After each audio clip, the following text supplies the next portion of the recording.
Hi, welcome to Geni's Way. I'm really excited to introduce Martin Brossman. He is business consultant and educator, and he specializes in networking and marketing, and is specifically love the relationship and create friendships that last forever. Yay, I'm excited to see you. Absolutely. Really excited to join you today, and also really enjoy you coming to the Alignable Networking event. As the volunteer ambassador there, you've added a lot to those monthly meetings.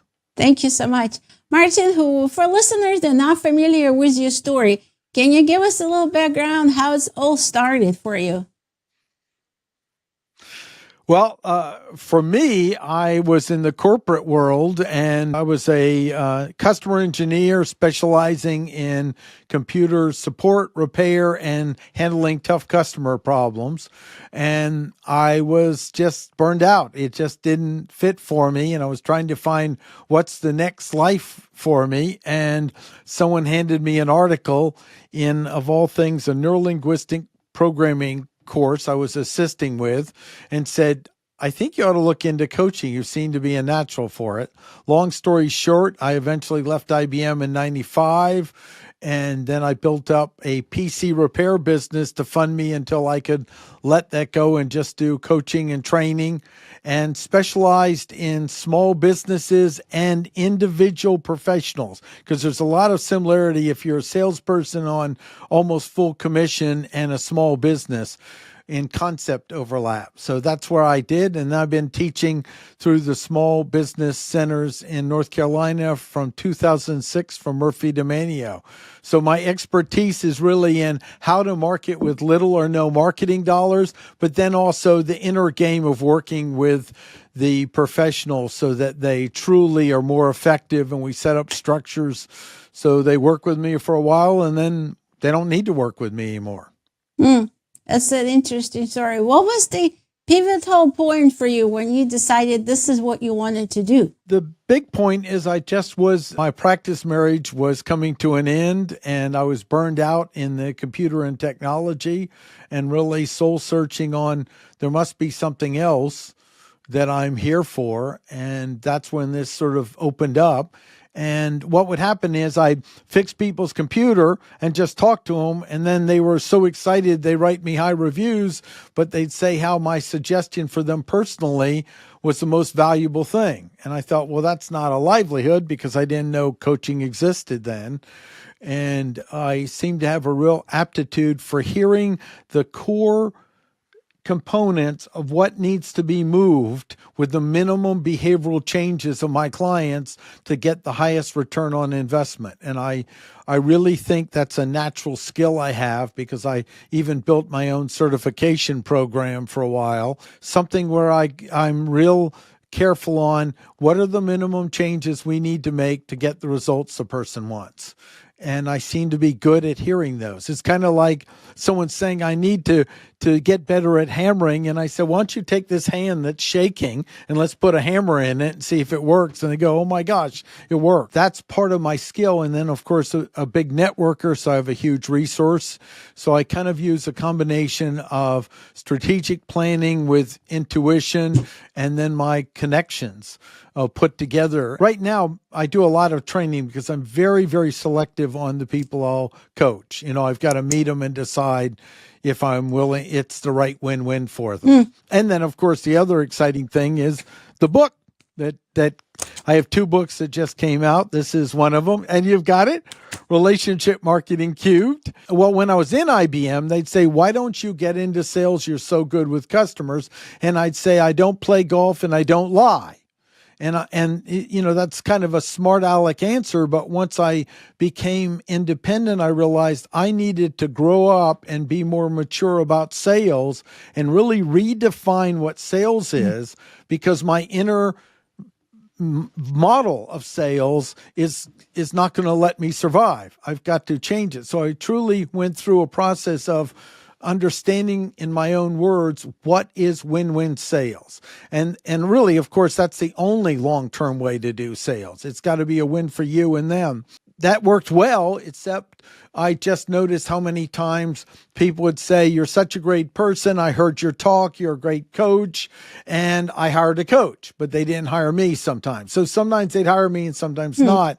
Then I ran into Pat Howlett and noticed he was doing something, whoa, we'll get right there, different. And I studied it, went, now I see the holes in my system, and applied it, saw results, and said, Pat, I want to implement this. I want to train on it. And Pat's like, I want to be the guy behind the curtain. I don't want to be the guy out front. You love being out front. Run with it. And then I built a training off of it to prove I could do what he does, not just for myself, but teach others, which ultimately led to Jane Malucci, who took the training and applied it, said, I'll help you write the book, because she does all types of stuff, including writing and editing. And she took our training program online and converted it to a quick read book. And I'm just ecstatic, because this is a product where you can give this to your customer. A lot of sales things have little tricks to do, and you really don't probably want to tell your customer. And I call that unethical sales. That got me very passionate about this. And now it's available in an affordable way for anyone to apply. And then we have training rolling out for groups and associations this year. Awesome. All the great work. A couple of things that I jot down really quick while you were talking. Can you explain the small changes that makes a huge difference for people? Give an example with something you can do for I'll give you an example. I'm changing data a little to protect confidentiality. Okay. So I had a guy come to me that was never getting promoted, wanted to leave the job. And really what I do is I try to understand how they're not getting promoted. I build a model in my head of their paradigm in their mind. It's just a natural process I build. And then I do an unusual thing. I go, I want you to teach me how to not get promoted like you. And that's always seems odd to them, but that's a process I use. And then once I understand it, I go, okay, they said something like, I trust people and they always let me down. And I went, so what do you do? Well, they said, well, I found out what they do is they give people way too much trust too quickly. And then of course people let you down. I said, well, what else do you do? He said, well, I'm a dog trainer. And then I noticed, well, wait a second. As a dog trainer, do you just immediately trust the dog when they come up? He says, of course not. There's temperament, there's breed. I mean, they list all types of stuff. And I went, well, why don't you just start treating people like dogs? Just don't tell them that. So see, that was a skill they had as an innate skill in their neurology. And I transferred it over to people. And well, not only did they start getting along with people, because then they developed discernment and trust. I need to know them a little better. And then the exciting thing is they were going to leave their business because they wanted to get into a more meaningful field. Well, not only did they start getting along better in the company, but they found there was another department doing exactly what they want, and they got promoted into it. And I said, we're done. I mean, you've got what you came for, move on. It's very important that I build in the ability where someone picks me up as a tool for a limited time and then always has that feeling they can put me down. Otherwise, I'm developing some weird codependency for my ethics. But I know it sounds silly, but remember, he had an innate skill in the dogs, and we just moved it over. And these are things that often we can't see in ourselves. It's a subtle thing that when we do it, it can make a profound result. And that's really part of my gift, is hearing those and being efficient with it. And people say that I naturally don't have a judgmental way of listening. I listen with discernment, and I speak up if they're doing something that's counter to their mission or purpose. But they often will say that's different than, they say a therapist might have this non-judgmental thing, but they aren't proactive and you need to do this now. The house is on fire. And my style is, and I've also been told a lot of coaches are more passive in letting you decide. And I see myself more like I'm in the trenches with you and we've got to win this battle and your point. I speak up when I see something that doesn't make sense. Executives has told me I've had a coach and I just wanted to slap them because they were so passive. And you tell me right up front if something doesn't make sense, or I might be going down a hallway that may have negative consequences or positive ones. That's a great gift. One of the underlying themes I've talked with a lot of people through networking and specifically through interviewing people. One of the biggest underlying theme is like you need to find that expert, that mentor, that coach. They can see something that you can't see.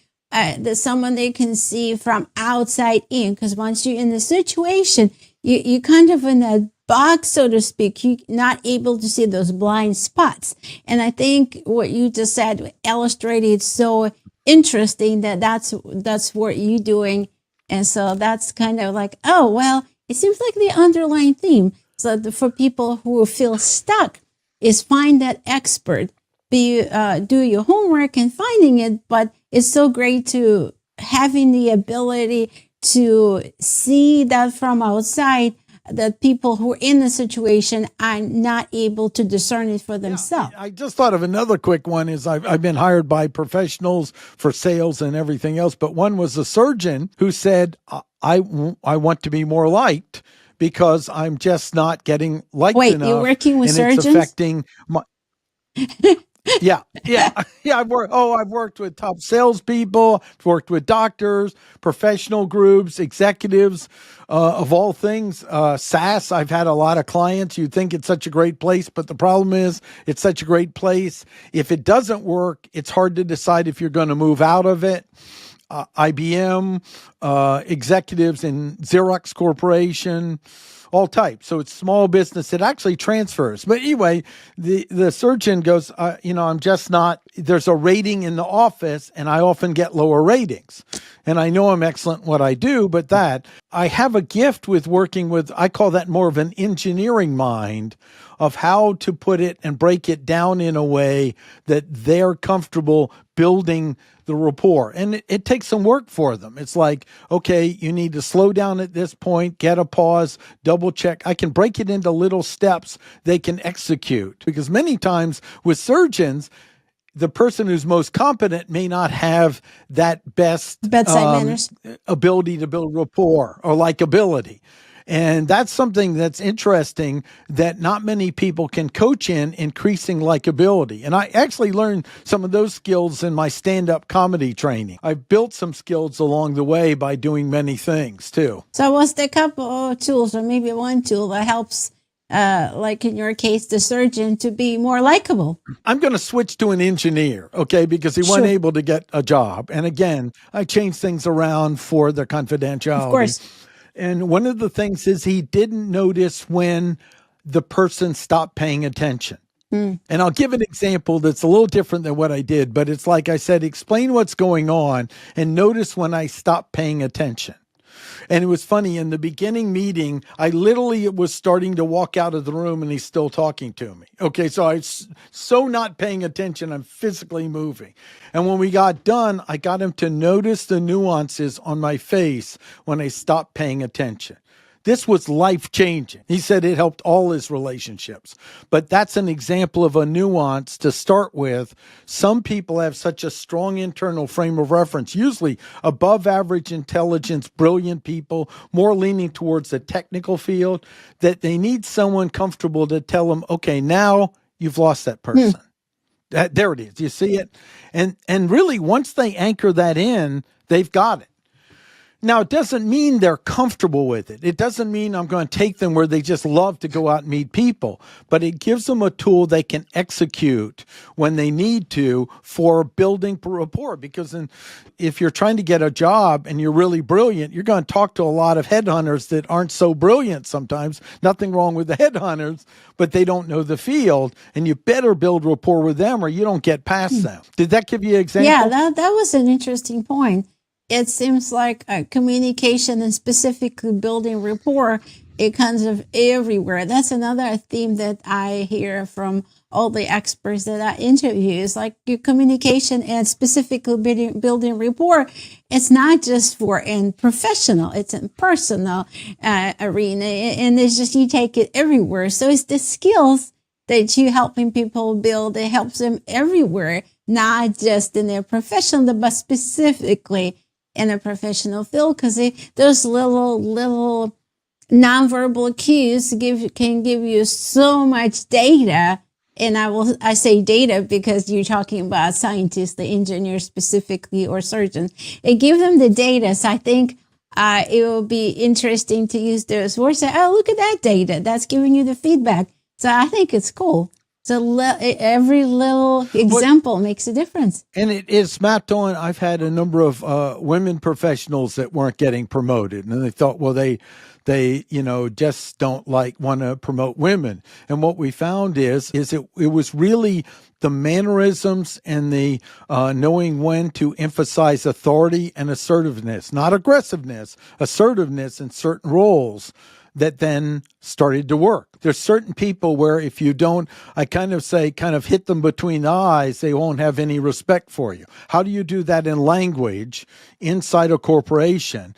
And I've helped women professionals, brilliant, successful, where they hit a plateau and they think, well, it's just because I'm a woman. And I'm not saying that doesn't happen, but I'm saying with some of the nuances we've shifted, I've repeatedly proven, okay, it was more the way you were coming to it and mindset than it was actually what you thought. In fact, the thing that has been fascinating in my career is how many times in corporations, I just assumed the men were stopping her, but it was other women in power that did most of the blocking of getting up. So then we would build around that through men and then get them promoted. And that was something I never expected. I just had this stereotype it's of course, men stopping women from promoting. No, it's other women in power. And that was fascinating. I have a process I call kind of the mode approach, where if we have someone stuck, I have a process of working around them where they come and open up. They finally kind of go, okay, I want to join your team. So how do you get them to open that up? I'm going to give an example in small towns with a chamber, because I worked in small towns and others. So we'll switch to small. A chamber director, when they come to town, needs to first understand where's the power in the town. And most people think the power is held by the mayor or someone else. It's almost never them. The power is actually held in the town by the head of the PTA or someone else in the town. So I'll work with the chamber and they go, well, I'm butting heads with the mayor and I need to build rapport. I go, no, you don't need to start there. Who has the power? And then they'll find out someone who owns a coffee shop holds the power in the town. And it takes a little while to explain how you identify that. So excuse me, I can't, breaking all that down is different in each situation. But then I go, we need to go over and build rapport with that person who runs the coffee shop.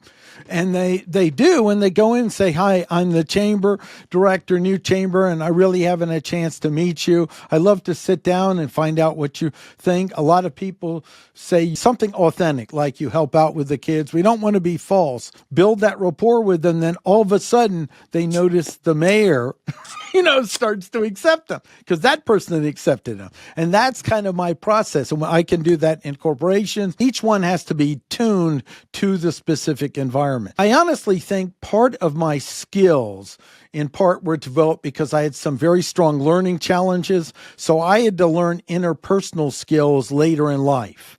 And I kind of think that adds to my ability because it's like I see a hologram in my head of their world and I build it and I go, oh, okay, this is a sacred cow to them. We got to move around it. Or we have to work with this, or we can leverage this. And it's hard to describe, but that's kind of how my mind works. I get to know the person, I build a model of them and the dynamics of their environment. And then how do we get success in it? That's interesting. It's almost like putting a puzzle together. You look at the whole building and then you kind of putting together the little pieces where they fit the best. I'm very blessed to have that skill. That's great. You mentioned an interesting thing. I think it's hard for people sometimes to know what assertiveness really is. So, especially for females, and I've seen it a lot too. How would you help people build up the assertiveness? Because I don't think any of my guests had touched on that. I feel like it will be important for the listeners. Let me start I grew up in D.C., and my mother was a strong advocate for minority advocates, children's and women's rights and stuff. And really, at that very early stage in my growing up, I'm over 60, aggressiveness in women often was the only option to get men's attention. So I really want to say it's evolved over time. I'll try to give a simple explanation. Again, this has to be dialed into the person. But aggressiveness means I'm going to beat you on the team and it's life and death and I've got to kill you off. Assertiveness is more like I'm going to play rugby with you with all my heart, and then when we're done, we're going to have a beer together. I love that. This has to be dialed into the person. So I'm not trying to simplify the definition to move. And what's fascinating is I believe that this is from my, I've led a men's discussion group and a women's, that's another story. I think in our core that we have different dynamics like a bell curve. And our core might be feminine, our core might be masculine. And they're all different. It's like a bell curve in my experience. And so there's power in the core of the feminine, but it takes a little work to leverage that. And and then there's power in the core of the masculine. And of course, we're a mess in a lot of these areas today where it's just, all blurred, and instead of having the beauty like formal ballroom dancing, we got everyone trying to play the same in some way, and it's a mess. But that's another conversation. It's tragic, actually. It's sort of like when I'm explaining to men cherishing and honoring, because I don't do anything really with couples, but I never work with couples because anything that comes close to therapy, I have very tight boundaries, as I should. But, they'll bring up something, the relation's not working, and I'll go, well, your partner clearly wants cherishing energy and you're giving honoring energy, trying to get honoring back. You need to distinguish the two. And so those are two other energies in relationships. And that's kind of explained in my next, I have a book, a men's book coming out. So it's, work and personal. And that's another distinction that's very important, because if the core is feminine, often what is fed is cherishing. And if the core is masculine, what is fed is honoring. And I thought of a story on this I'll include is I had a client come in and she said, "You really helped me with the career. Can I ask you something about my relationship?" I said, "Yeah, but I'm not a therapist. So you're just getting Martin's 2 cents, here." And she said, "Well, he comes over and I just want him to sit down and chat with me, and he just wants to fix something." Well, I got to tell you, I had some fun with it. I said, "Send him to my house first. I got plenty of broken things to fix."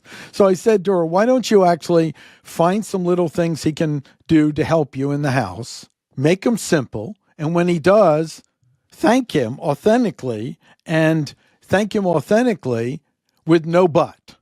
That's really critical in honoring. See, if I thank you and I go, "That's good, but," I've just killed off the honoring. And that's so important to understand. Once you put a but in it, it's zeroed out. So I said, "Try it and see what happens." And I said, again, this is just some advice. She comes in next, sits in my chair and starts bawling. And I'm going, "Great. I'm not, what am I doing wrong?" She goes, "We had the greatest conversation ever." And I go, "Please explain." Again, I just gave you 2 cents. And she said, "I can't, there's always a little thing in the house." So I asked him, "Before we do anything, would you fix this light switch over here or something?" Real simple things I knew he could do. He'd do it, did a little more. And I said, "Thank you. That's excellent." And instead of criticizing it, I said, "Would you also do this?" So, like a little tweak to it. So I really remembered, I could hear myself wanting to say, "But." Okay. That's what she said. And then afterwards, we had dinner. I sat down and he was fine chatting. Wow. You see, because that honoring was fulfilled, that gave him room to be able to unconsciously kind of want to be in what she experienced as a cherishing space. And again, I see the whole person. You can't take one as other. But I do want to say, when I started, there was no coaching really training. And so I hired both a psychiatrist and a therapist to teach me the boundaries so I didn't cross them.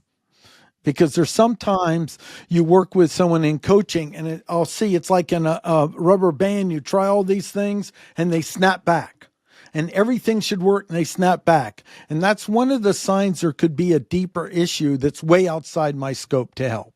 And I'm very respectful to handle that. I just will go, we're not working. And I'm not willing to accept money as a paid friend or something. And that's where later I found sometimes they'll come back and said, I'm so glad you mentioned it. I got therapy and that started to help. But that's where you'll see you just can't, if someone has trauma in an area that's stopping them, regular coaching will not solve it. They need something deeper than I can offer. Right. Yeah, I hear you.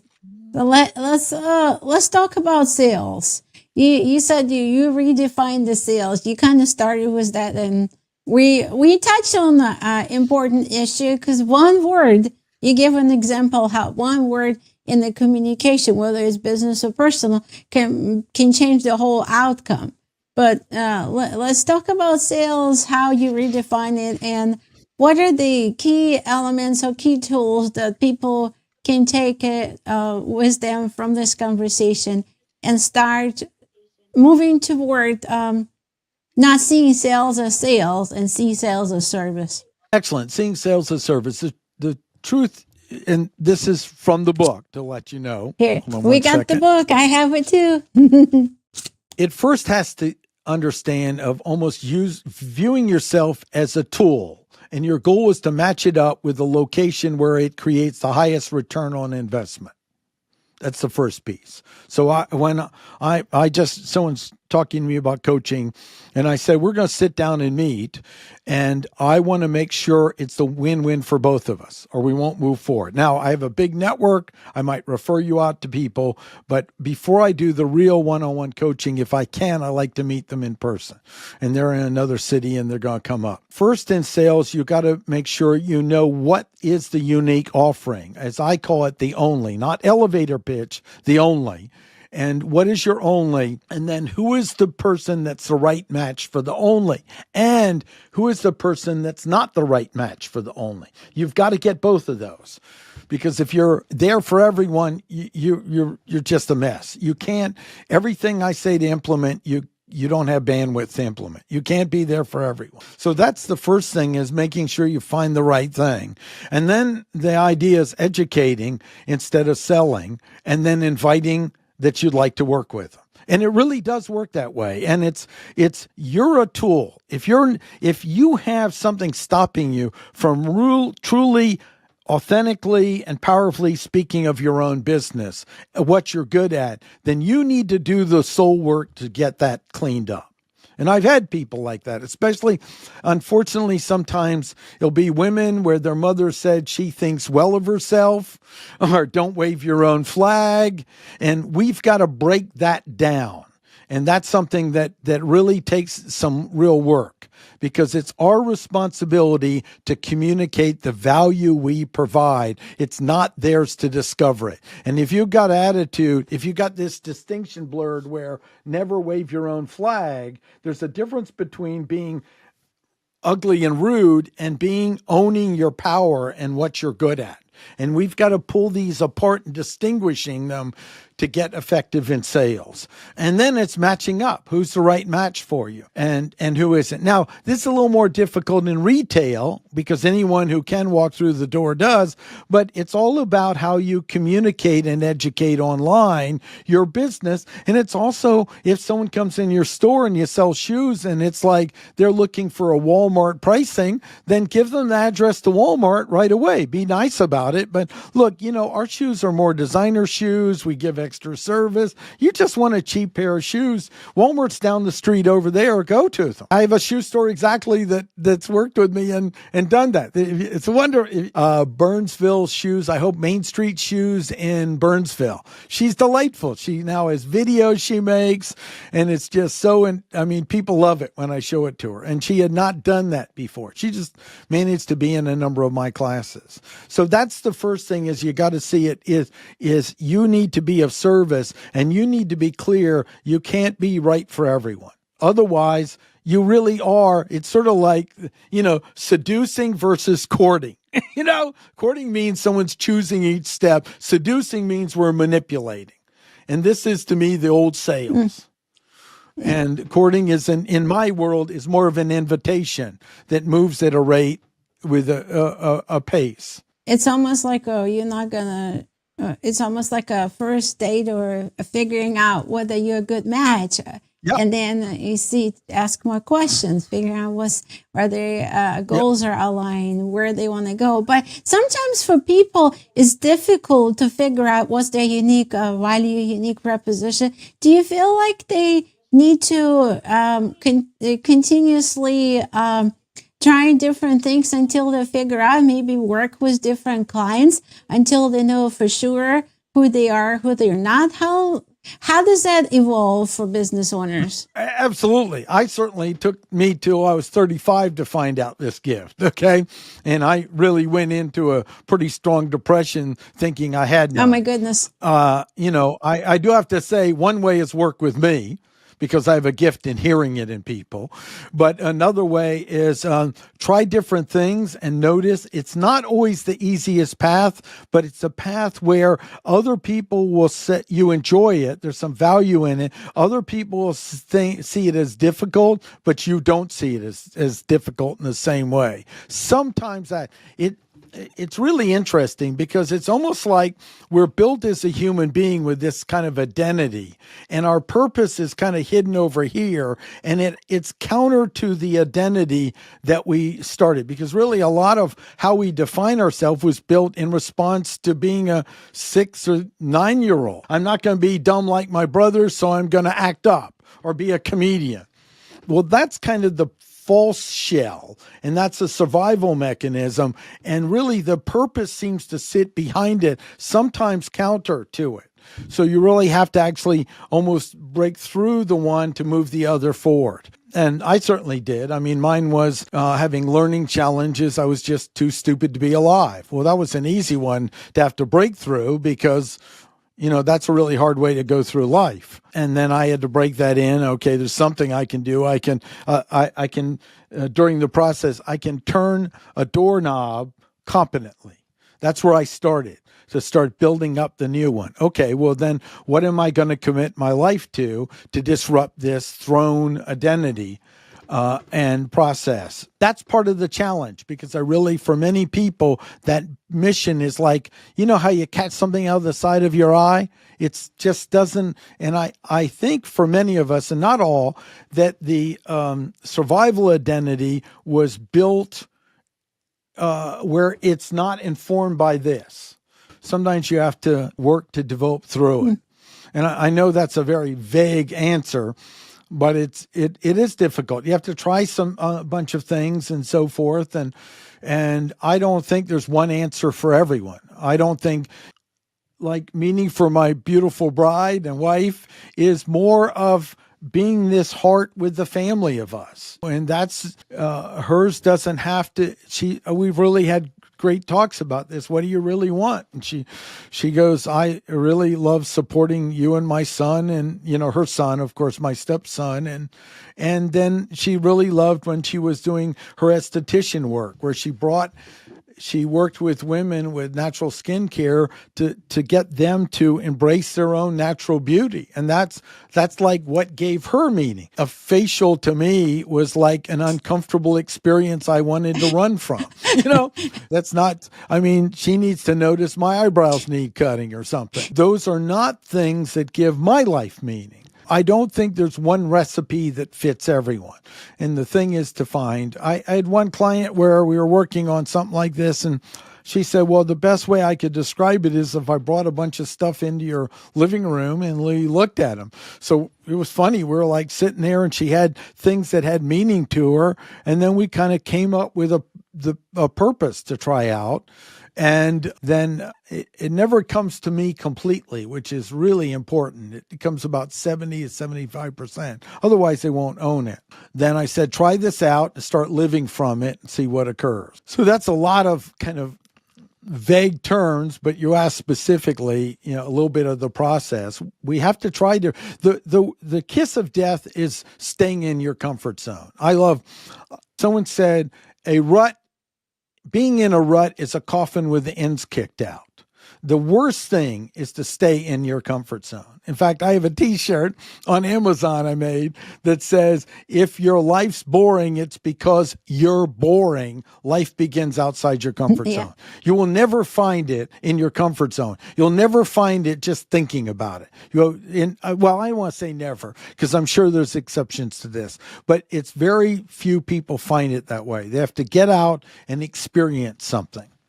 Yeah, you brought up a lot of great points, how you have to try different things and how our identity may be tied to that safety zone, because we wired to protect ourselves. Like our identity is like we're comfortable where we're safe, and trying different things may be uncomfortable and scary, and all the fears and limited beliefs are coming out. But at the same time, if you don't get out of that comfort zone, how would you ever know? One of the things of dying was like, I wish I tried. So I'm living my life in the last couple of years. I don't want to say I wish I tried.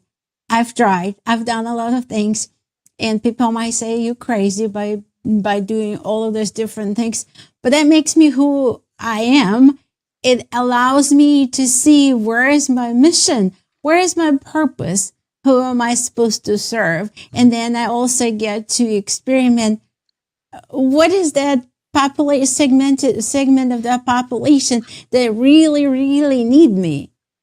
So it's allowing you for that experimentation. And a lot of people are set in their ways and they don't want to experiment. That's one of the beauties of life, the uncertainties and adventure. And that's the only way we can define or redefine our purpose and what is our mission. If people stop and reflect and kind of say, well, what should I try next? Maybe I'm too comfortable at this point. Mm-hmm. Yeah. And I want to say several things. One, my system doesn't mean throw out your responsibilities. I mean, if you're a family, let's say, and you're the main income and you've got a special needs kid, this doesn't mean you toss this all out. But it might mean you might try learning an instrument a little bit of time before you go to sleep or something. Something where you'd like to do it, but you're afraid you'll fail. It also doesn't mean you do things recklessly you can't recover from, because you have to be very careful when people go through extreme changes like a divorce or something, that they just make rash decisions swinging to the other area. But one thing I did is I realized if I'm coaching people in this, I need to really have examples of going outside my comfort zone. So I listed 5 things I thought I couldn't do. And they were really at a gut level. I was afraid. I didn't want to find out I couldn't do it. It's hard to describe, but when I dug deep enough, I may or may not remember them all. One was I couldn't draw, I couldn't sing, I couldn't play an instrument, I didn't know what the heck poetry is, and I don't remember the other. So it was something else. So I took on all of them. I was taking on bass lessons. And I was afraid to find out maybe I couldn't. And I realized this is where I need to be. Because if I can't, I've learned something. But I really want to honor that it's a core fear that will stop us often from moving forward. In fact, I was going through my divorce from my practice marriage during it, and the bass instructor said, your progress is so slow. do you still want to happen? I go, you're way cheaper than a therapist, and just holding this bass and trying to, at least it doesn't sound bad like a violin when I go plung, and it was, and now, I still love instruments. I learn, and I forget and I pick them up, but I can hold a 12-bar blues of one thing a few, minutes. And I have a basic idea of what the primary scale is, and I dip in and out of it. And then I did a drawing of my hand holding a harmonica, and it's still around. I have it framed somewhere, but I was like, someone saw it and went, drawing hands is one of the hardest things. I learned about poetry, and I'm in a poetry book, but all of them I had to face that. What if I find out I fail? Then what? I mean, singing, I still questionable. I mean, I've had a woman in church say, you don't have to sing out loud. I mean, that's how bad I was. So, dancing was the other one. Oh, yeah. And I got great stories of failing in dancing and humiliation and stuff. So I worked with a dance teacher. I said, I want to learn how to dance and learn basic ballroom dancing. The instructor goes, what's wrong with you? Are you dyslexic? I said, no, I am dyslexic, but she said, you're faking. I said, I am dyslexic, but I'm not faking. If I were faking, I'd be doing a better job. I'm just totally lost.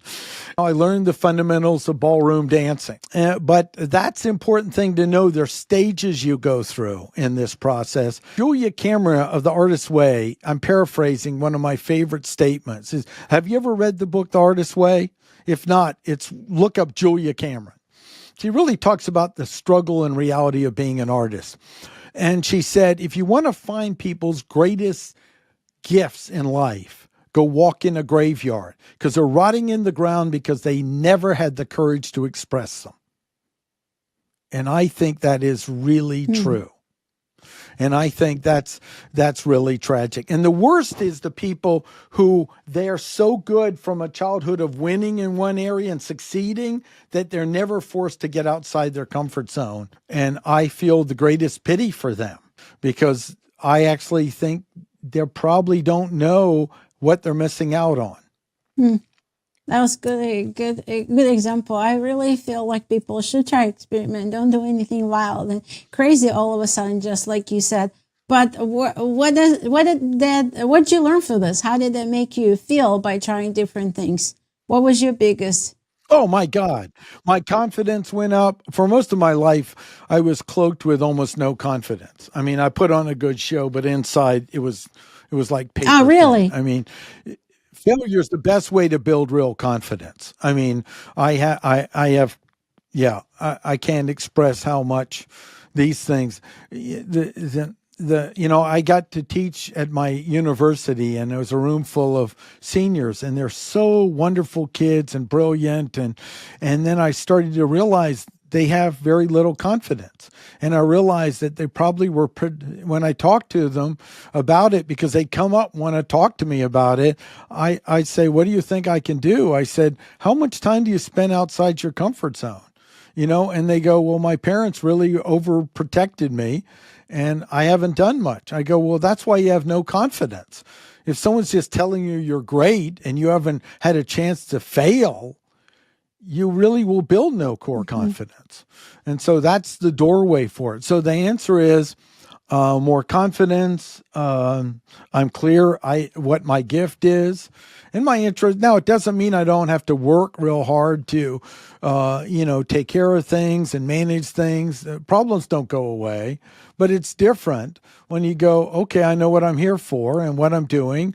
And events like 9/11 occurred that shake us all to the bone, and we have to reevaluate them. I mean, I remember then going, wow, what is this world? And then I restructured, and things will happen in life, and it happens. So I want to ask you one question about, I was reading your book. Yes. And one of these things that got my Thank you. attention of all the other things is like, which I thought was very different. Like your guys are pointing out that once you explain your process as you try getting the client, and you figure out you want to work with them, the process, you're good in rapport, you build the rapport, you explain the process, and then almost right after that, you ask for referral, which people not used to that. Can you explain the psychology behind it and why you do that? People not used to it. Even I myself, I'm reading that, oh, you want to provide the services and then you hope you can ask for referral. So how does that work? I'll just start with, if people are listening to this show and they really get value out of what they've heard today, I really ask that what you do is you share this show with 3 people you think would get value as well. Now, the only difference is I might do that in the beginning. So it's not, I want you to refer me just because. It's conditional on outstanding service or process. So that's the part of the nuance of it. It's not twisting the arm. It's not write down 3 of your friends. We don't put in a contract. It's really about me holding myself accountable with the client that I'm going to do such a great job if it's the right match, that I feel comfortable telling them, if they're satisfied, that they'll do this. So that's the key to understand, is that what I learned from Pat is I would wait to the end and bring up, if you like me, let people know, and so forth. And then what would happen is some people would become clients, but then some people would come back and said, I heard you speak. You're a great speaker. What a great coach. I've seen you in action, and I hired someone else. And I go, what? I had all the indication I hired someone else. Well, the problem is at the end, their mind is now going on to the next aspect of the life. So if you don't properly build it into the process of working with someone, then it's too late at the end. I'll give an example, and I won't use names, but there's a company that hired us, and I said they have a lot of regulations and stuff like that. And I said, if you're comfortable, would you let 3 people know? And they said, we can't. It's not our policy. And I talked to my associate and I said, we should not take on this client. Nothing's going to come from it. We should stop right now. And he said, well, I really want to do it. And because we're upgrading our training, I went, that's cool. We'll do it. But it's not. And he goes, oh no, I'm optimistic. And of course, what happened is nothing. Just as I knew. And we should have said no, or had charged twice as much, at least, minimum. So if there's another request that comes in, my rate just doubled for that. And because then I'm not building out more people. And the truth is, if someone's not comfortable and you're building this, if you really understand the book, and that's why we also have the training and working with people, and I do it with coaching, you're pre-screening your clients to make sure there's someone that would work with that. And if there's somebody that they love you so much and they've gotten so much value from you, they won't tell anyone. Now, this doesn't mean you're a therapist treating crack addicts. Okay, there are a few conditions where, you're not, if someone had crack and they're getting over it, they're going to a psychiatrist, they're not going to go, hey man, I had crack and now you need to go to this guy. So there are a few exceptions. It doesn't quite fit in. Okay, but if you actually really get the value and you provide the value of the right person and they're not excited already to do that, you just need to provide the structure and path that's important to you. And I'll tell a story that's related to this, and it kind of disrupts this know, like, and trust. I always went, there's something wrong. We chant that all the time. There's something missing from this, which is addressed in this book too. And it's like know, like, and trust. So a great example is I was out in Western North Carolina and we're having I love when I get to do training and I can stay over. And then some of the students if I work in a town and they bring me in enough, I can really make a tipping point change in the whole community. And so we met for breakfast. They had a bed and barn place. They didn't put me in the barn. I got to stay in a bed. They actually have horses there if I stay there. Then we met for breakfast. Some of the students joined us and we're sitting there. And one of the people said, look over there. That's Judy. She's running for some office. I said, oh. And I said, well, do you like Judy? Yeah. Do you know her? Yeah. I've known her since high school. Do you trust her? Yeah, I trust her. Are you voting for her? No. Okay, we got know, like, and trust. What's missing?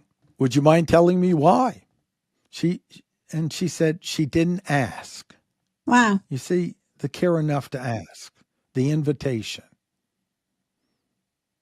Is it really a match? And then I've had people do this work and they go, well, I bailed out and I didn't ask for 3. And I said, let's slow this down. Did you truly qualify them? Are you right match? Are they paying you? And are you certain that you're the best thing for them? And they thought a minute and said, no, I didn't. I needed the sale that day. You see?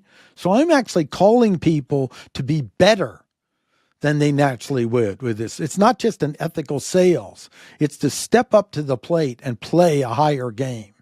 This has so many layers. That's why it's relationship marketing queued, because there's the potential for a logarithmic growth on the ground. Mm-hmm. Did that answer your question? Yeah, it does, because it's almost like to me, what you just said, if you're not comfortable to ask that means you maybe not the right person, and they're not be the right person for them. If you're not comfortable. And I didn't even say it that way until you explained it, but it makes a lot of sense. It's more of a, I don't want to say psychological game, but it's more of a energetic exchange. Like if you don't feel comfortable, you can't provide them with the solution, then you won't be comfortable to ask. It's just a very different way of looking from what I've heard and seen. That's why I wanted you to explain it, but it makes a lot of sense now. You pointed out why. See, for me, I was always analytical. I have the analytical mind. I wanted to know why. So once I know why, it makes sense. And then and then also you're looking from a different perspective. I've written some things that where people need to define their expertise. That would mean they need to figure out what they specialize in. Yes, and here's the thing. It doesn't mean they can't have multiple things, but you have to decide what is the tip of the spear for this particular context. Like I'm working with the doctor and they have many services they offer. What is, for the online content, what is the thing someone will be looking for where you're the best answer? Then it might be in person, you have a different approach, or in networking groups, you have a different approach. So you have to get a tip, because people don't buy confusion well. You know, it's like, hi, I'm a business coach, and I also do massage therapy, and I'm a distributor of this network marketing product right here, and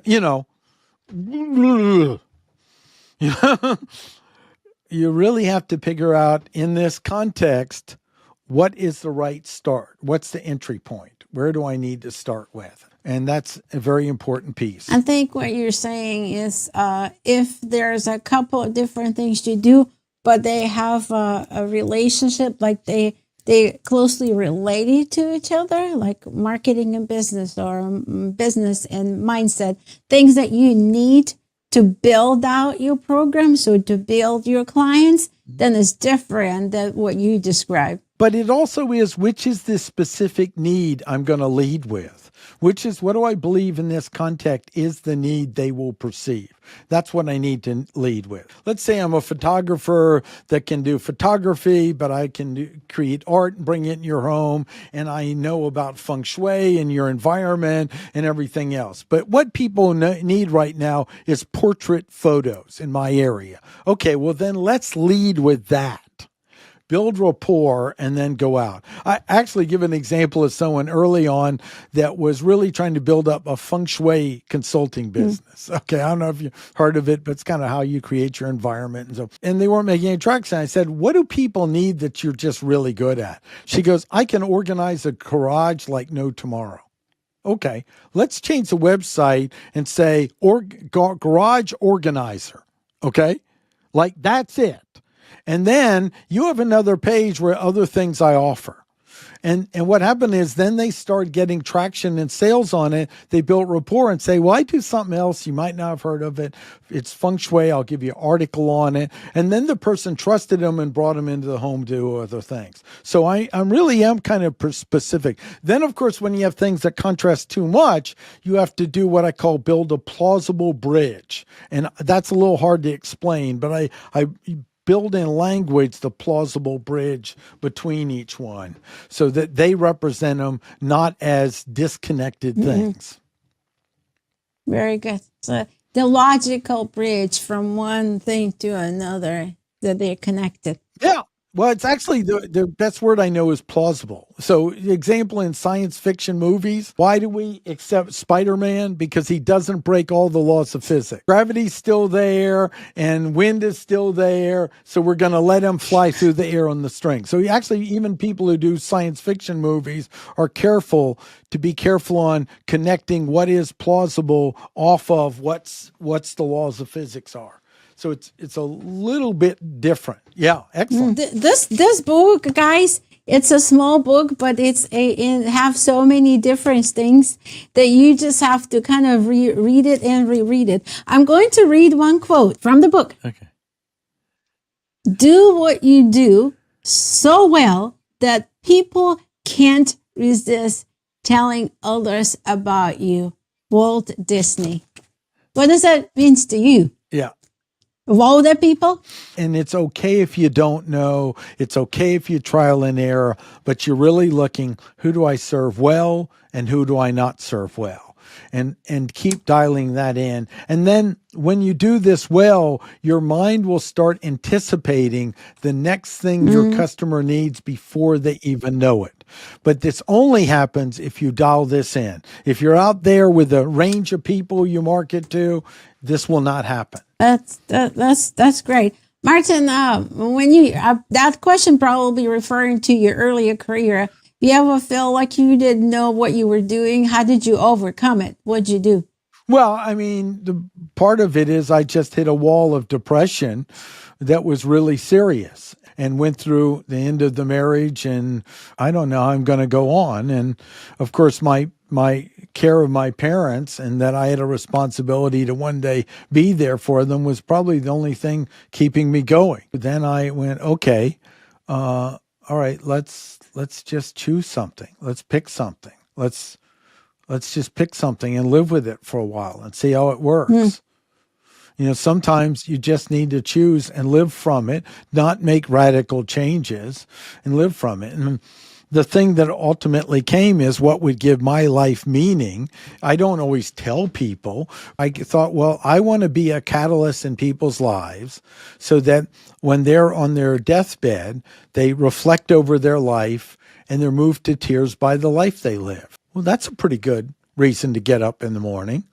I mean, because I'm very in tune with suffering on the world. What did Buddha say? This is the world of suffering. I feel like if aliens come, it's like humans know how to take a great life and suffer over it, or a poor life, or be really poor and have an amazing life. And so that is kind of a background lantern for me, and shield and sword, as I describe it, for a purpose. Now, it doesn't mean I don't forget it from time to time, but it's really thinking about that's the goal. And could I be a piece, like a catalyst? I like the word catalyst because a catalyst is something that moves something forward in chemistry. And so I like that analogy. You know, you add the catalyst, but it doesn't mean you always have to keep adding the catalyst. And that's very important to me, that I set things up and people and structures so that they're like, we're done with this. Now I want you to coach me in this other area. Okay. I had someone help move from $2 million in sales to $4 million in sales. And we sat down, went, I think you're good. You'll run on your own. Call me if you need something. And now I think they're over 8 million in sales. Very important that it's not permanent. They're always having a new goal, right? Speaking of always having something new and challenging to keep you going, what's keeping you going now every day? What's waking you up? The new books, the excitement of people one person just bought 20 books and they were consulting, and the people have read it. The biggest thing with this book is it does require some core behavioral changes. Reading and thinking about it it's not useful. Don't buy it if you're only going to read and think and not do something. Read and think and act in small ways and make notes. And I set up, there's a community for people to ask questions right in the back, free to join so they can go in. Now we also offer customized training and one-on-one, but I wanted it to be like 100 pages and a quick read. I didn't want to cover everything under the sun. I wanted the essence. And the key is you got to get on the court and experiment. You might experiment with a friend and then make some mistakes. And in fact, we have an area we encourage writing notes in the back of the book. This is a basic change that has to occur that many of us are not familiar with. And thinking it through is a waste of time. You have to find a safe way to experiment to see. Because what will happen is your own paradigm will keep you from seeing what will make the next transformation. We're locked in. Well, it's not what I've done and it doesn't make sense. Well, then that's probably a great place to start. Just don't do something stupid and reckless. Implementation is a lot of people lacking on. The learning things is one thing, but you have to kind of, it doesn't have to be completely changing your life in one day. That's not what you're saying. No. You're saying you have to take some steps to start changing, implement new behaviors, trying new things and experiment. Like it goes back to experimentation and trying new things. But having the book is great and taking notes, but I would say start a plan of what you want to implement first and try different things for, what'd you say, a month, a week? What they say, take 66 days? No, I would say give it 90 days. 90 days. 90 days, try it in small ways, use it, and ask questions. I mean, I created a way you can ask. It's really kind of a peer-to-peer help, but there's a way to ask questions. Not other books offer that. And so that's at least to get on the court, start make some mistakes, learn from them. And those that actually do it have just profound results. It's just in the process I realize often adults would rather have a root canal without painkiller than do one behavior that would transform their whole life. That's my experience, so I know what I'm asking. I always thought it'd be good to have a bumper sticker that said, be anything but yourself, it's an upgrade. The reason is often our image of ourselves of good people, not narcissists, people, that have real mental problems. So in good people, their image of themselves is so small that they need to break out of it and try something new. They're living much smaller than they need to. And it doesn't mean big like the whole world needs. It can be very small things you do. People can find meaning in the smallest activities. So this doesn't mean you have to have a purpose to change the world or anything like that. My wife has a purpose really to be the wonderful gift she is with her and her son, and she inspires me to be a better man every day. And she's the greatest human being I've ever met. And it's like we all have to find what our little thing like that is. But I do believe it starts with getting outside your comfort zone. That's a core familiarity. Yeah, it seems like we circle back to kind of almost when we started, experimenting, getting out of your comfort zone. Yeah. Yeah, good way to do it. Yeah, what's your biggest takeaways from our conversation and anything I didn't ask you that you would like to add? First of all, you're a fantastic listener and interviewer, because I think this is one of the best interviews I ever did, and I'm going to be asking for a copy to also publish on my own show and give you credit, because it's the quality of the listening that brings out the quality in the person. And I feel this is one of my better interviews, and I give you credit for it, because it's really the environment you create. It's like listening we influence people from listening. I'll tell people a quick story. Ever go into a room with someone extremely judgmental? You may not know them, but they're extremely judgmental, and you notice how it affects your speaking. Well, you have a great listening as a interviewer in my experience. So that's the takeaway. I'm excited to, I'm going to ask you guys for a copy and co-publish it on mine and give credit back. I hope you keep doing this. And I ask that people got value out of this. Share your show with at least 3 people, because I think this is something you have a real passion for. And I want to thank your husband. You've teamed up with your husband as he's working. We're trying a new thing today, so in technology, and I'm the right one to do it. You picked the person. You can tell he takes great pride in doing the best production you can do, and so I want to thank him as well. Well, I want to thank you for your time, and thank you for your great feedback. It was interesting to me. So here's a little quick story about me and how it's all started. Just to give you feedback on what you just said. So see, growing up in Ukraine, listening wasn't my key things. I continue. I have the emotion, like I always want to interject, right? But that's not something that you have to kind of scale back as an interviewer. And it was very difficult for me initially, but now I'm able to do that. It's just getting out of my comfort zone, trying something new. So it's a great pleasure to hear that, and I really appreciate your feedback. So it's amazing. It goes back to trying new different things. You never know what you can discover, and being patient with yourself. Number one, I think, is being patient with yourself. Yeah, that's great. Oh, terrific. Well, keep thank going. you. And you guys don't forget the book, and we'll have all the Martin's, all of your links in the website and how they can reach you. All will be in the show notes. And I greatly appreciate your time. Yeah, it was great. Great. Thanks so much. This was wonderful. Look forward to enjoying it and sharing it with many people. Thanks. Thank you. So, is Martin not awesome? The big takeaways I got from him today are that sales should be viewed with a service-oriented approach, focusing on providing value to customers. Also, for business growth, it's necessary to step out of your comfort zone, and embracing continuous improvement is key to achieving success and making a positive impact. Don't miss out on future transformative conversations. Hit subscribe on Geni's Way, and let's continue this journey of inspiration together. Until next time, keep crafting your stories and reaching new heights.